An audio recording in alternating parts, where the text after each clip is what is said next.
Sometimes the best stories in golf aren't found on tour. You'll find them at the back of the range. And here's your host, Ben Adelberg. Welcome to the Back of the Range Golf Podcast. I am your host, Ben Adelberg. This is episode 109. Yes, I know I left you without an episode to listen to last week, but I figured with Christmas, Hanukkah, and Kwanzaa all overlapping a bit, everyone was probably busy and wouldn't notice. But we're back. We're going to close out the year with a great episode and then get right back to it in 2020 for more guests. Still hard to believe that this podcast will celebrate its second birthday on January 3rd, but yes, that day is rapidly approaching. We're going to get into this episode relatively quickly because it's a lengthy one. It's a great one, but it is a lengthy one filled with great stories from a guest that I'm excited to finally get on the podcast.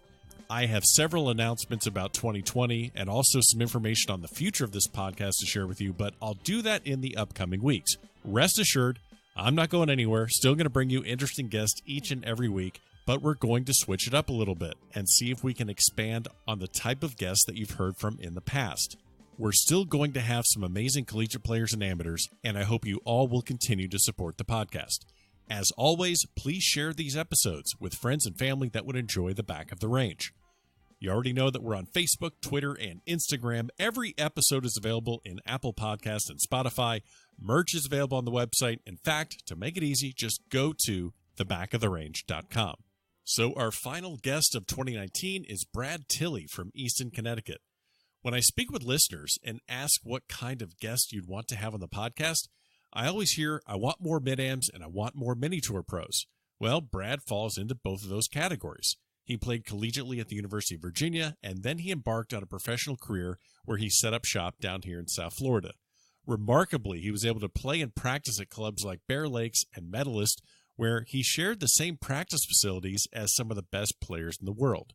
Once he regained his amateur status back, it wasn't long before he found himself competing at the national level.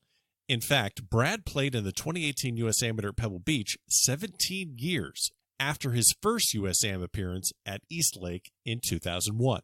So, tons of great stories in this episode with a great twist at the end, so had a lot of fun with this one. Let's get started, and let's close out 2019 in style. Brad, welcome to the Back of the Range. How are you? I'm great. Thanks for having me on, and excited for the chat. Absolutely. Well, you know, we've hit so many great mid-ams. We've hit so many great senior ams throughout the country, and just it's incredible how the list just keeps growing and growing. You think you have hit almost everyone, and then you really haven't, because there's just no shortage of amazing amateurs around the country. So did you know you're on that list? Did I just surprise you there? I'm glad I'm on the list. I feel honored after we connected and I went through all your past podcasts. It's a list I'm honored to be on and proud to be on. So I appreciate being part of that. And I think you're dead on there when you talk about the depth in golf right now, whether it be amateur, mid-amateur, junior, college, and even mini tours and developmental tours and PGA Tour. It's just golf's in a great place right now. Yeah. Well, and you've had your share of experiences on just about every single level, as far as, you know, amateur and then professional, now back to amateur. You know, we always kind of hit on the start of a player's career, how they get into the game of golf. But I wanted to try something a little bit different with your episode, just to kind of give some of the listeners an idea of what kind of stories you're going to be able to share in this episode. This is going to be pretty unique. So we'll give the backstory of this and how it actually came to be, but let's go right out of the box and explain to me how bad of a heckler Michael Jordan is on the golf course. He is everything that you would expect.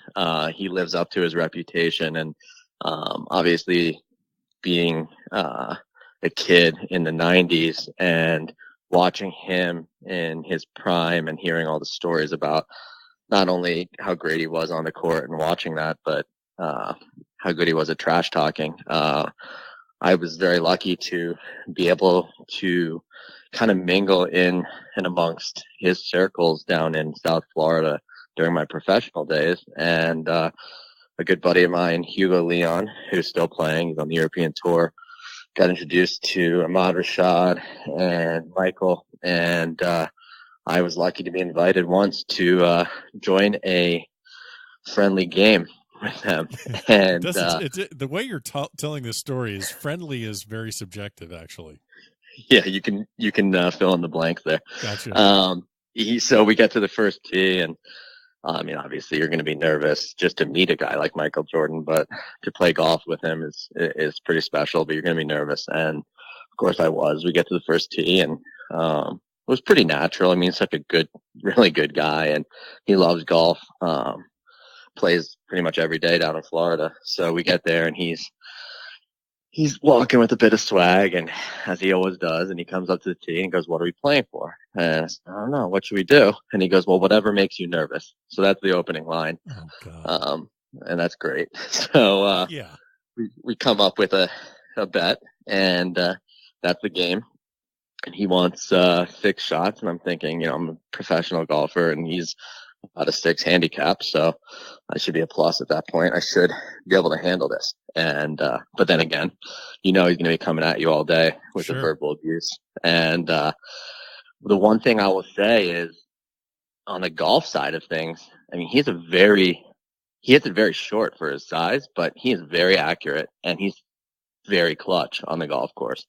So every stroke hole, which are the hardest holes on the course typically, he's making a par. He'll find a way. Every time he gets in a bunker, he makes it up and down from inside 10 feet. If it's an important putt, he seems to make it. It's like watching him shoot free throws. Right. So that's very impressive. But the smack talking was pretty impressive. And I'm a UVA guy, and he's obviously a decorated Tar Heel. So he had a lot to say about that, and how he used to beat up on Ralph Sampson and all this stuff. So just nonsense I had to listen to all day. But I remember the putt I had on 14, and he was beating me up in the match. To no surprise, I guess. And I have this 5-footer to have the hole, and he's looking over me, kind of smirking with that big smile he has, and he just starts going, "Wahoo!" And obviously Virginia Wahoos, and he's over there taunting me as I'm hitting this 5-foot putt. He's already beaten me up enough. He doesn't need to do that. And fortunately, I found a way to squeak that putt in and have the hole. He ultimately won the match, but great smack talker, great clutch player, and I mean, it was just awesome to be in his circle for a day and meet him and play around a golf with him. Yeah, it's crazy to think that his first thing on the tee is whatever amount of money makes you nervous. I always kind of find that interesting when you have. I mean, look, I don't know what your bankroll is, but let's just say it's not what Michael Jordan's bankroll is, which is obviously that's pretty. I don't think anyone's bankroll is at that level. I mean, what do you do? Like, what number do you set? And also, that the number most likely doesn't mean much to him. I guess that just goes to his level of competitiveness, where really it's not money. He just likes the juice and the action and the stress and the trash talking. So the money really isn't a thing with him. No, we could have played for the tees in our pocket, and he would have thought it was pretty cool. Yeah. He's an ultra competitive guy, and for me, honestly, I mean, obviously my bankroll at the time, I'm a struggling mini tour player or whatever you want to call it. I think I was on the Canadian tour at the time, and it wasn't for me. It wasn't really about the money. I mean, of course, if he came up with a huge number, I just can't afford that, right? Well, so look, I mean, there's PGA Tour players that don't have that bankroll, so it's really that's what I'm getting at. The bankroll is like it just like I said, it just goes to his level of you're just not going to beat me, and I'm going to make sure that doesn't happen. Yeah, it was pure competitiveness, and I mean, I don't really get nervous. I never was nervous for the money aspect of it. I mean, it was more of the finish. I mean, obviously money, playing professional golf means things. And if you're on a tour and you're trying to move up the order of merit or a money list, that means something. But it was never a dollar amount in my head that would have made me nervous over a putt or a shot or coming down the stretch. It was more the finish and making sure, you had a solid finish, or you could be in contention to win a tournament or make a cut, or it was more along those lines than the actual money amount. So So talk to me now. You mentioned Virginia. You were at Virginia 2002, 2006. Captain of the golf team there. What brought you to Virginia? Give our listeners a little bit about your start in the game. Okay. Well, my start in the game started at age 4, so I think we'll skip a bunch of the let's. boring, I'm running out of stuff. storage space on this hard drive, so let's just bump it up a little bit. But no, you know what I'm saying. Like, when did golf become, something of a passion where, like, okay, this is something that suits me. I see I want to pursue this a little bit. Yeah, well, I think as any young boy, I wanted to be a professional athlete, and that was something I always wanted to do. And hockey was my first love. If I could have been an NHL player, I would have done that.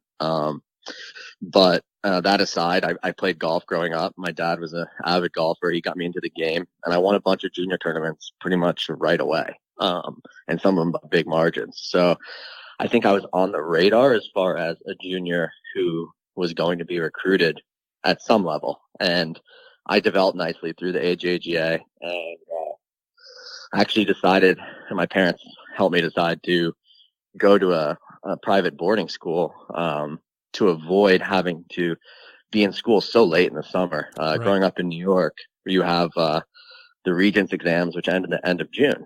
And that kind of stops you from playing about half of the competitive junior schedule. So they made the decision with me to go into boarding school, and actually went to a boarding school in Virginia.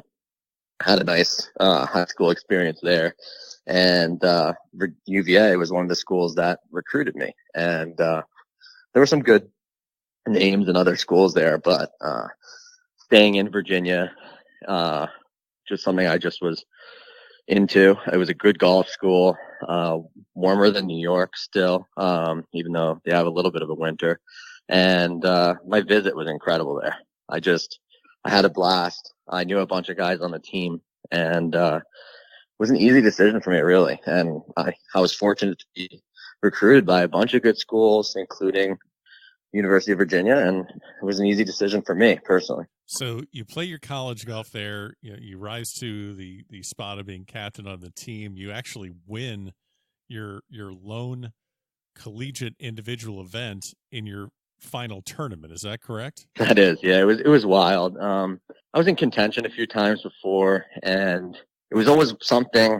I won a lot early in my junior career, and then as you step up to each level, it becomes harder and harder to win.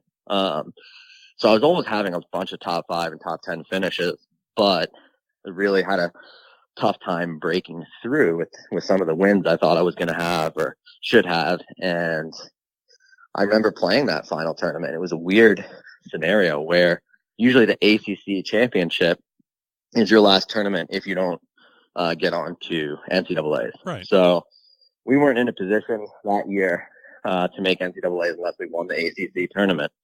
And for some reason, because of a scheduling conflict, the ACC tournament took place before the Cavalier Classic, which is our home event. So that's weird. That had never happened before. And we didn't win ACC championships. So I knew the Cavalier Classic was going to be my final event as a college golfer. It was pretty cool. I played every single event at UVA. I didn't miss a single one, which was awesome. It was cool. I don't think a lot of guys do that. So that was nice. I was playing well. I'd been prepping all year with the coaching staff there. Bowen Sargent, who's still there. And we worked hard on getting ready for my professional career while obviously trying to contribute to the team and everything I could do there. So I was playing well, and I went out, and I won't say I played my best, but I hung in there all week. And everyone struggled that final round. I think I shot a 72 or something. Thought maybe it wasn't going to be good enough. We get in, look at the scoreboard, and it's going to be close. And it was a playoff. I was playing against Blaine Peffley. He was a really top golfer at the time, actually. And he had gone to Arizona and then transferred back to Maryland. And he was at Maryland, and we had a 7-hole playoff where I ended up kind of turning the tables on him on the 7th hole, making about a 20-footer for par, and he had an 8-footer for par. So he's licking his chops thinking, I'm going to miss, and he's going to make. I put the pressure on him, and he misses, and that was my lone college victory in my last event. So it was a nice way to go out. Yeah, absolutely. So you mentioned that you were already prepping for your professional career with your coaches. I mean, what are some of the things that you were doing to prepare for the professional career? And then also, what were some of the things that led you to that decision, other than I always want to be a professional athlete, but what told you throughout your college career that this is something I need to try, as opposed to, the adage of like, oh, well, if I don't try, I'll always look back and kick myself. Was it just that, or was it more that told you, hey, this is a calculated move for me? Yeah, it was pretty calculated from an early age. I want to say around age 11 or 12, I started telling people that I was going to do it. And it was just always in my mind. And I had such success at the local junior level at that point where I truly believed it, So I'm sitting here and I'm playing really well in the junior circuit, winning a ton of events, and watching Tiger doing what he's doing as he's coming out around that time. And I looked up to him and I aspired to be someone like him. And it was kind of always my plan. And fortunately, I continued to play well enough where not every year was a standout year. But, my junior year in college, for example, was all ACC first team, third in the ACC championship, beating a bunch of guys that are a lot bigger names in the game of golf than I am right now. But, you're talking about Bill Haas's and Roberto Castro's, et cetera, et cetera. So, it was just nice to progress that way. And I felt very confident coming off my junior year that I was making the right decision. Yeah. There wasn't really any doubt in my mind that it's what I wanted to do, but that I also had the capabilities to do it. So it was always planned. Nice. I want to ask, so I want to talk a little bit about the professional career.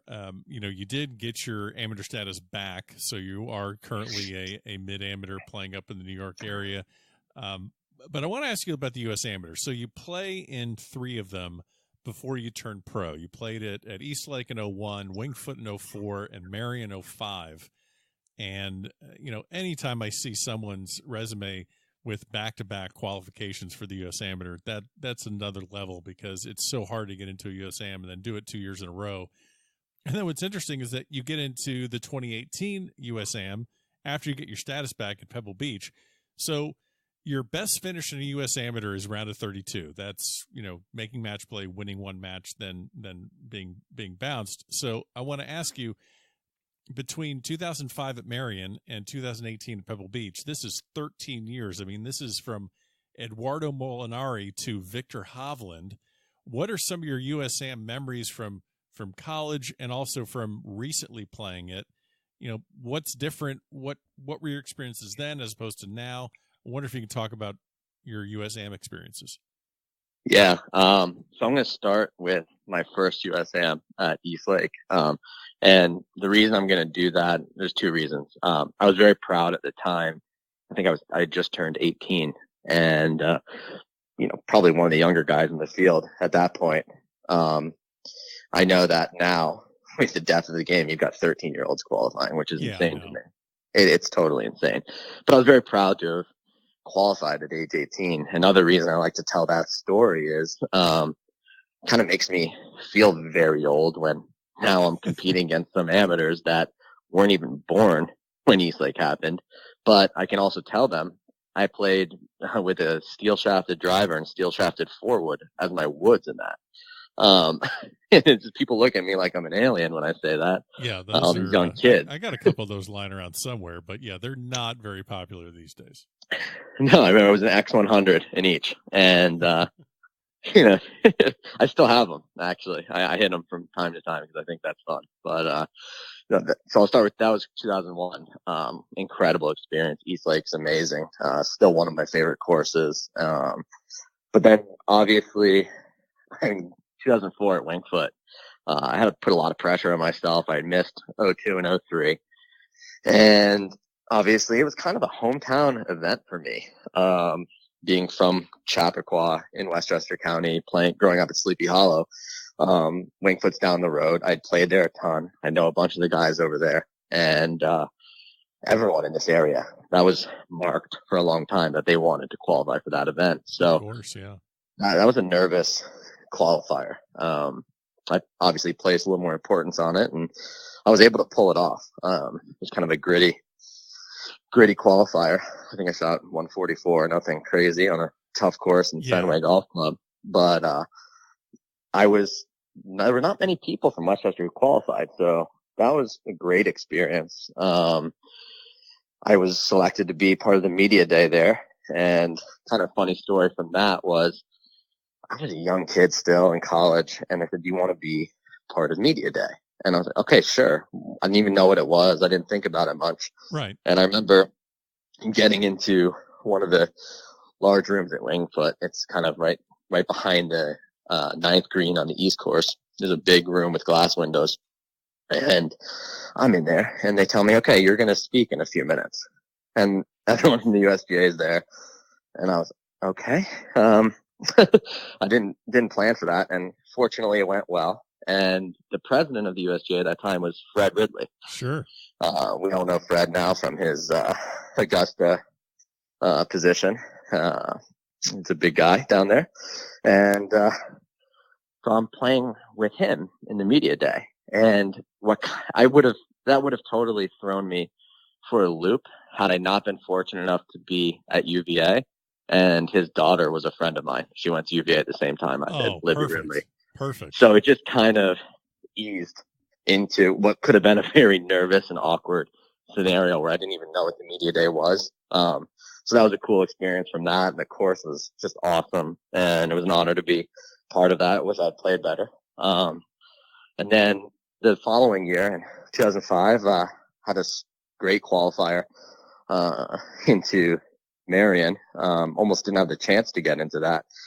They had put the cut rule in the qualifier where if you shoot a bad first round, you get cut from playing the second round of the qualifier. Really? So I shot, yeah.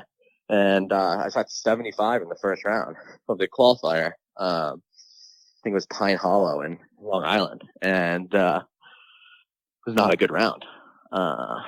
And I get out there and I'm nowhere near qualifying, and got a little windy in the afternoon, and I shot 65 in the afternoon and actually became medalist. So that was a pretty interesting way to qualify.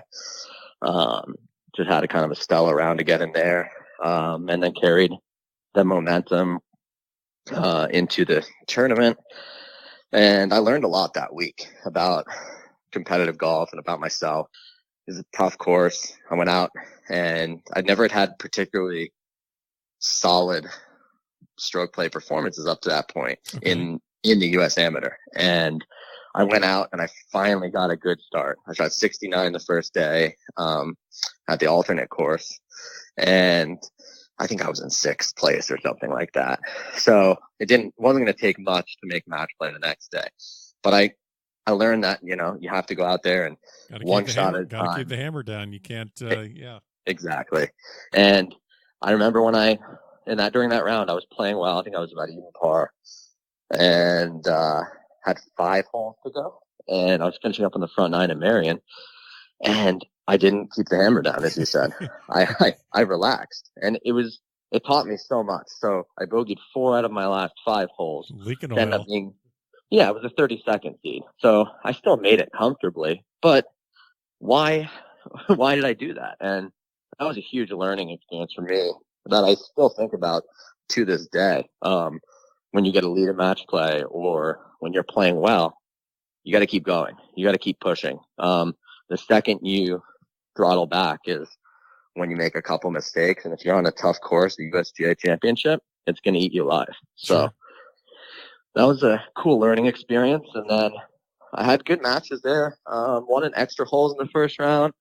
And the second round, I lost in the 18th green. And the guy who beat me that year, he birdied, if you know Marion at all, hole 5 and 18 are the 2 toughest holes. But 5 is a long par 4 and 18 is a long par 4. And I parred both and lost both holes and then lost on the 18th green because of that. Wow. So not common to lose those holes with pars. I think that probably were won with par more likely. But you got to give it to the guy that does it, right? Sure. No, absolutely. I put a lot lot of pressure on him coming down the stretch, and he stepped up and birdied 18. So it was a good experience. Wish I'd stuck around longer. I was playing really well, but and then 2018, yeah, completely different. So I got my amateur stats back in the summer of 2016, and started playing tournaments again in the spring of 2017. And I hadn't played golf essentially for 3 years at that point, and obviously had some cobwebs to shake off, and they came off. But the beginning of that year was a little interesting. But you're also trying to, but you're going into the 2018 USAM in a completely different mindset, or are you? Is it more of a social thing? Are you feeling a little bit out of place, or how are you approaching this one differently than maybe 2005 or 2004? Yeah, great question. I definitely not a social thing. I mean, I think I appreciate and love the social aspect of the game of golf, and even tournament golf. It's a pretty friendly sport, and there's a lot of good guys I like to sit down and have meals and have drinks with, etc. So, I enjoy that, but going to U.S. Amateurs definitely wasn't a social experience for me, but my mindset was completely different. I've now played professional golf for 8 years and taken all of that knowledge and experience with me. And it changed everything for me, because I was hoping in the past, before I turned pro, I would love to qualify for the U.S. Amateur. And then when I get there, I hope I play well, and I hope I make match play, and to not be in the mindset of I belong here. I'm one of the best players here. If I play well, I'm going to be tough to beat. I'm here hopefully to win, as hard as it is to win the U.S. Amateur or any match play event of that stature. But my mindset going into 2018 is a lot different. So it was nice to finally qualify again for U.S. Amateur. I wasn't very close in 2017, and it was very exciting to be going out to Pebble. I mean, what a venue. Absolutely incredible. But when I got there, I wasn't overwhelmed. I wasn't taken aback by, wow, you're playing Pebble Beach, or wow, you're playing a U.S. Amateur. Those feelings are all inside, but I was much more able to understand those feelings and put them in the right place and cope with what I had to do. I mean, there's a job at hand. The nice thing for me, being a reinstated mid-amateur, I don't always get to practice very much. So when I go to a USGA event, I get there. You're there. It's like golf camp, right? It is, really. I mean, I get there. So I got there, I think the practice rounds were Saturday, Sunday. I got there Thursday night. I hit balls on Friday, kind of hung out and relaxed. And then I played 2 full practice rounds where I could practice a little bit those days, not too much because you don't want to get burnout. So now I always tell people I'm pretty dangerous if I can play 2 or 3 days in a row. I start getting in the groove again. Much better than once a week. And then you get to the range and you're trying to find it. So I got out there, and my experience definitely is the reason I made match play there, because I didn't play great. I didn't play poorly, but I just managed the course so well and managed my emotions so well, and I wasn't overwhelmed with the moment. And I could have easily been if it wasn't for all the experience of the past U.S. Amateur, the college career, the professional golf. And I think being older helped me. And there's a lot of young guns in that field, I mean, who are going to go on to win majors and tons of PGA Tour events. But although they're the best talent out there in amateur golf, they don't have all the experience. Right. And it would have been easy to be overwhelmed stepping on, for me, the first tee. Was it the first round? I played an afternoon off 1 at Pebble. I mean, that's a pretty easy tee shot, but it's a pretty grand scene. I can imagine. It's a big deal. It's a little claustrophobic with the people watching there. It's a tiny tee box, and you're only hitting a 3-iron, but it's not the easiest shot in the world to start the tournament. And I went out and I birdied the first hole, and then kind of managed my game. The second day at Spyglass, I think I had 1 birdie and 2 bogeys, and just kind of hung in there for a 73 on a tough scoring day where Spyglass was eating people up, and kind of cruised into match play. Didn't have a great seed. but I was just much more able to understand what I needed to do and not get overwhelmed going into 2018 for sure. Well, I want to kind of give listeners an idea of what your professional career was like before you got your status back and really became more of a, kind of fell into the mid-amateur role. I know you're playing a lot of the events up there in the Met and the New York State Golf Association, so I want to talk about that as well. So let's backtrack just a little bit. You're done with UVA. You win your last tournament. You turn pro. Virginia isn't, I guess, a bastion of golf as far as like, chasing after a professional career. That doesn't sound like the best place to kind of set up a home base where you can practice a lot and you have great weather and great opportunities and games and things like that. So talk to me about, where did you start your professional career? How did you start your professional career? Walk us through that a little bit. Yeah, for sure. So I started planning for that, I think, in January when I still had a semester left of school, and a lot of golf tournaments ahead of me for the UVA team. But I started, mapping out what the following year and a half was going to look like. Where am I going to live? What tours am I going to play? What's the plan? So, fortunately enough, we had a bunch of good talent coming out of UVA, and they all set up shop in the West Palm Beach area. And, Okay. I wanted to go somewhere where I knew someone and knew people. So I headed down that way, found an apartment to rent, and, was able to join Bear Lakes, where a couple of the other guys were. And at least I had the guys. It was like was it 4 or 5, maybe more, maybe 6 captains of the UVA golf team in a row all turned pro. Oh, wow. So, you got from 01, it was probably Driscoll, 02 Marino, and on, where we're all down there living in that area. Most of them were members of Bear Lakes. So I had a community and a kind of friendly support system automatically by moving there. So I decided to do that, and I graduated in 2006. So at that time, it was the Grey Goose Gateway Tour, which was the Golden Bear Tour, right? It changed names a few times, but that was huge, and the money was good. So yeah, they had the Winter Series, Spring Series, and Summer Series. I think you could play 41 events if you signed up for them all, and you qualified for the Tour Championships. So not only was West Palm a logical place to end up with the friends I had and the support system I would have there, but also there was a tour that I could stay at home and develop my game on.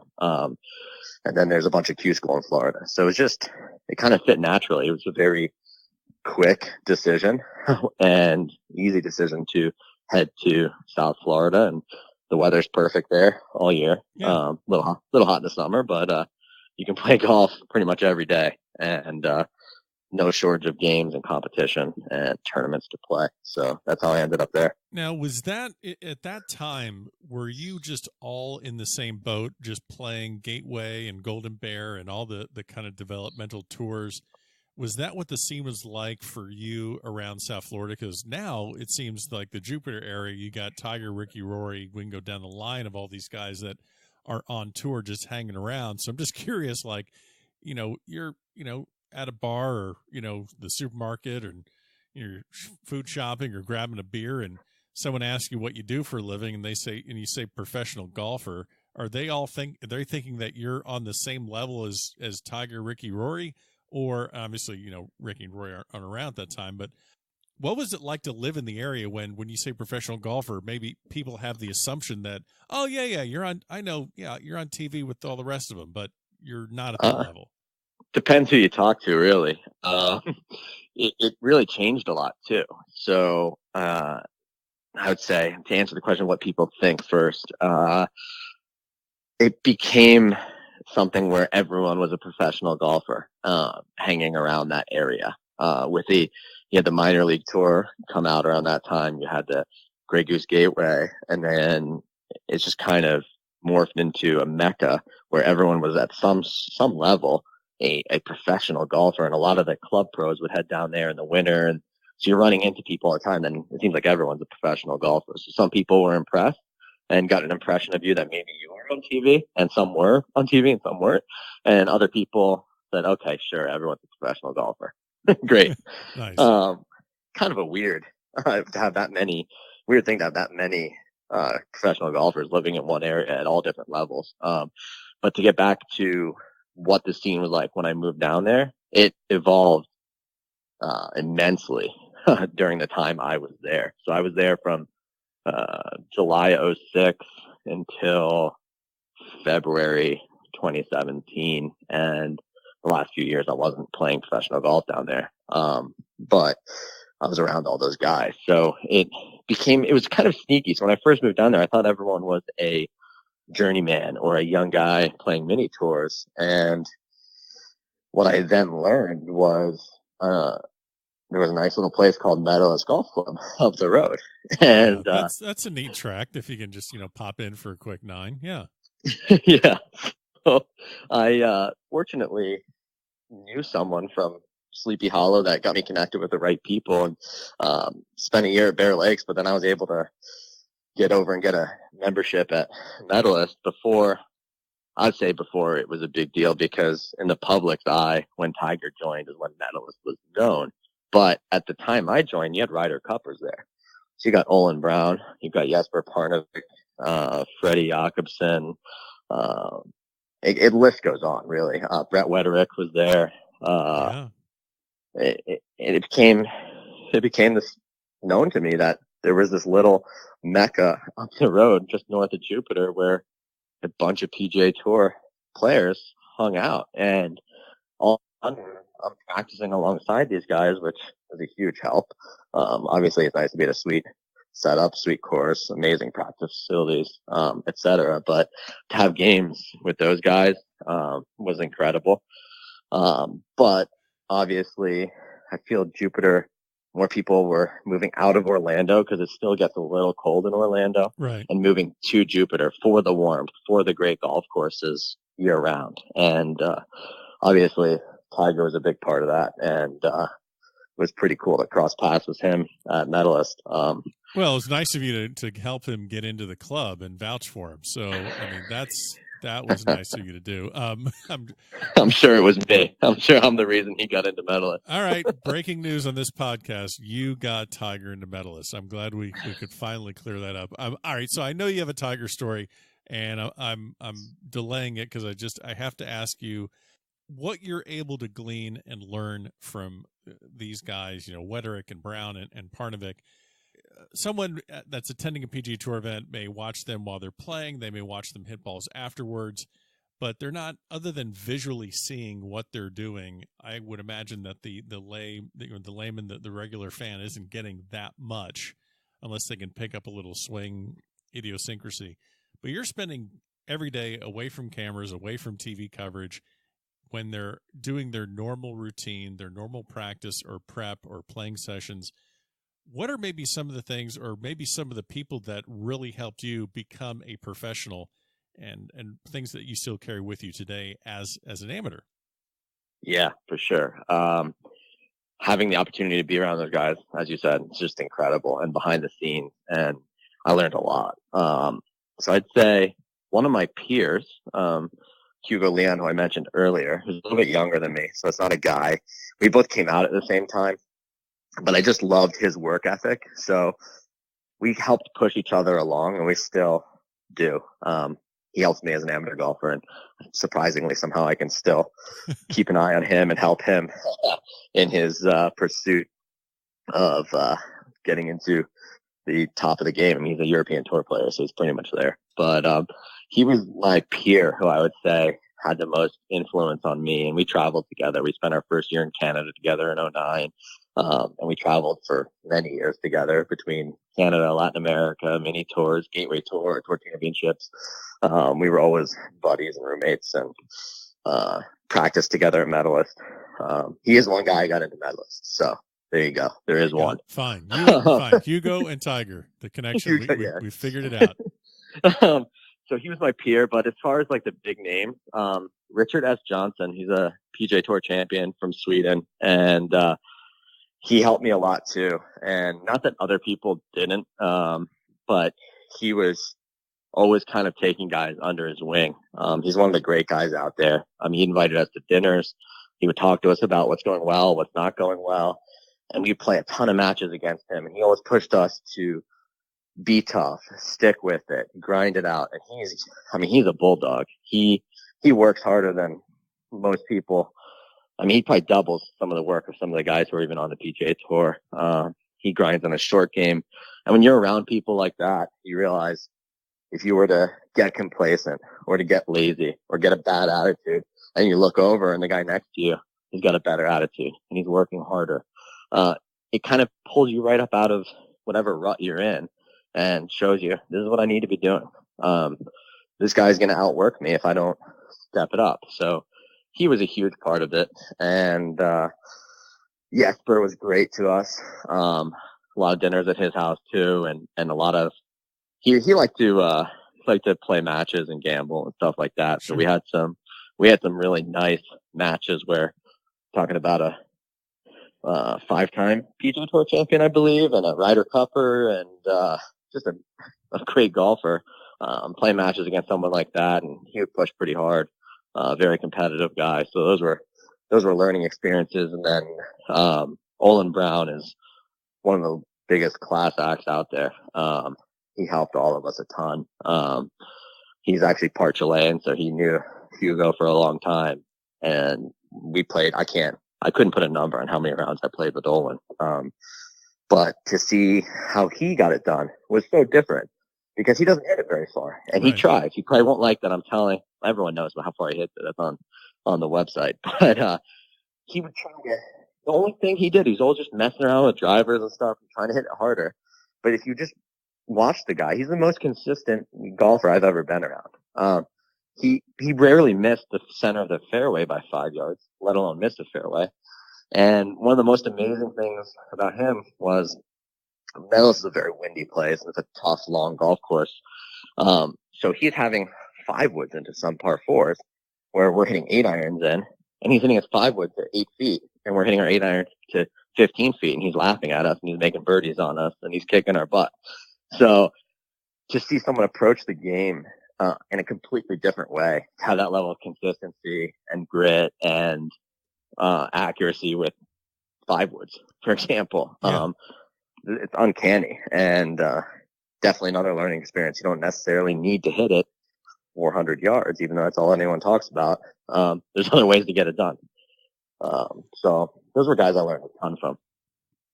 Well, Olin Brown's, he's a guy, I'm just looking this up because if I remember correctly, he won. Yeah. He won the U.S. Senior Open in 2011. This guy, won a major. He won a senior major, and that just makes perfect sense because a course like that, and also just USGA setup, you got to hit it straight. But I think it's interesting how you're not just rattling off names of pros; they're very different pros. They're not just it's a bunch of mini tour guys, but you're talking about Olin Brown and Jesper and all these different names that approach the game from different decades, different styles of play. So I'm guessing that had to be very important with your education when you're starting off thinking, okay, do I have to just bomb the hell out of it all the time? Well, maybe not.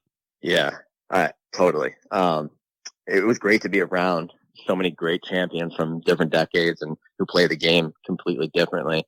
And when people, if anyone wants my advice, which is very rare, but when they do, I tell them the best thing they can do is to put away all the notions of what a swing needs to look like or how you need to hit the ball, and just go to a PGA Tour event and sit on one tee where they're going to hit drivers off the tee or they're hitting into a par 3, and just look at the swings. Don't look at the shots.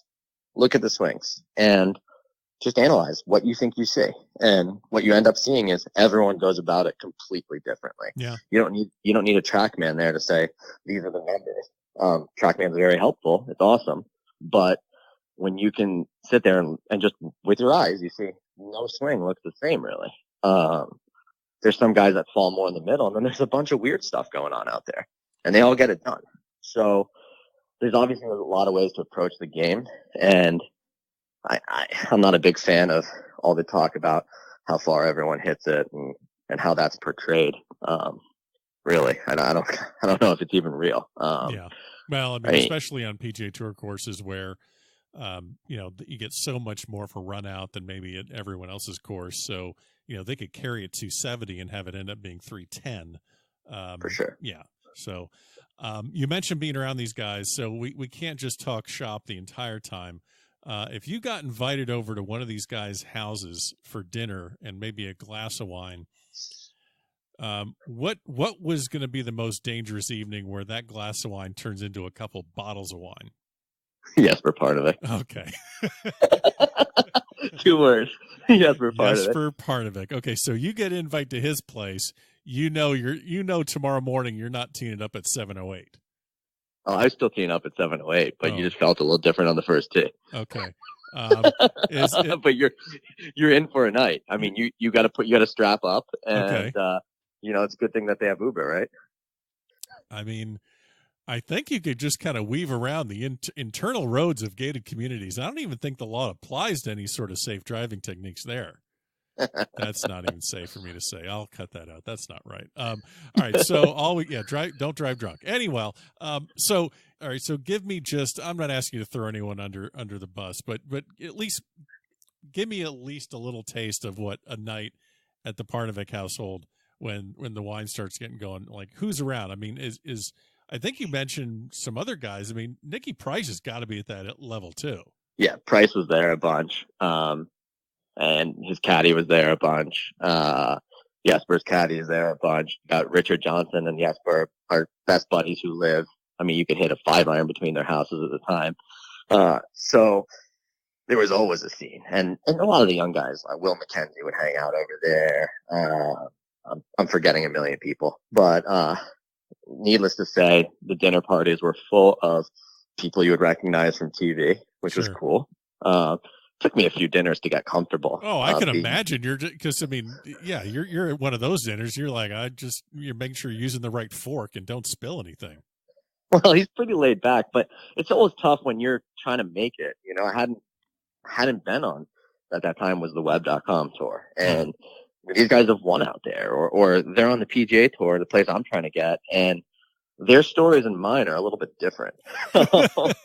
So I think that was what it took me to get over. But then you realize it's not all about shop. It's not all about golf. We went over there and we had a good time, and we talked about other stuff. And I'd say the cool part was, eating dinner with Nick Price is very cool, right? And as is Jesper. But Jesper, there's a lot of people don't know about Jesper. He's very smart. Wouldn't want to guess what his IQ is, but it's a large number. And he's also knows magic, which I didn't know. Okay. So he's like card tricks and all this stuff. And he's pretty witty. He likes to prod a little bit.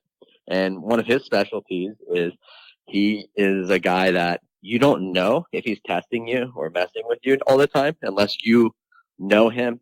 You're witty and your IQ is high. So, fortunately, I wasn't really the target of too much of it. Maybe because I didn't let him get one up on me. Right.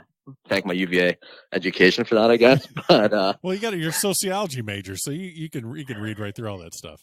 Whatever that means, yeah. Whatever that means. Oh my gosh. So, but it was fun to watch him. We'd crack a few bottles of wine, and as those would flow, we would get some interesting scenes where he was prodding at people, and they would either get it or not get it, and that was always entertaining. And the conversations were always great. I mean, his wife Mia is fantastic as far as being supportive and making everyone feel welcome and keeping Jesper in line. So it was always fun to be that. And those conversations, I mean, they lasted, I don't know. The sun never came up on us, I don't think. But they weren't early nights. So clearly, when you're off the clock and you want to have a good time, just you swing on over to the Parnevik house, and there's always a good adventure there waiting for you. But you mentioned something about Canada. One of the previous guests on the podcast here was Dan McCarthy, who from the professional ranks. He was a previous guest. He is won last season in Savannah on the Corn Ferry Tour. He had that incredible season on the Canadian Tour. I believe it was back in 2016. But you traveled with him for an entire season. And I just love hearing stories about traveling on the developmental tours or the, whatever you want to call it, AAA, Webb, Corn Ferry.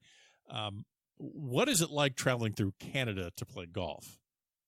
Yeah, it was awesome. I mean, it's incredible. You start out west in British Columbia, which is one of my favorite places. And I think you're going to get that from everyone. It's going to sound boring because everyone's going to tell you the same story. But we started in Vancouver, which was great.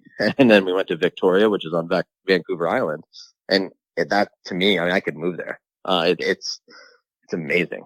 It's beautiful. The town is incredible. It's got great food, great bars, great people, and the golf is great. So I don't know what else you could ask for. And they really run the tournament so well in Canada. So I was lucky enough to play it as the Canadian Tour, starting in 2009 was the first year I qualified for that.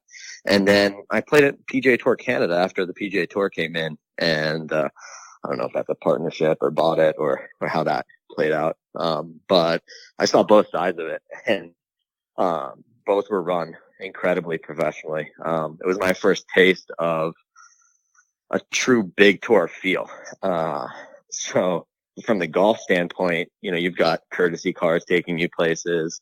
You've got a bunch of spectators, and the stuff that a miniature version of what you would see at the PGA Tour level. And you have to understand that Canada is a very proud country, and their tour is great. So that's their PGA Tour. Not that they're not PGA Tour fans, but if their town has an event, they're coming out and they're going to be loud and they're going to have a good time.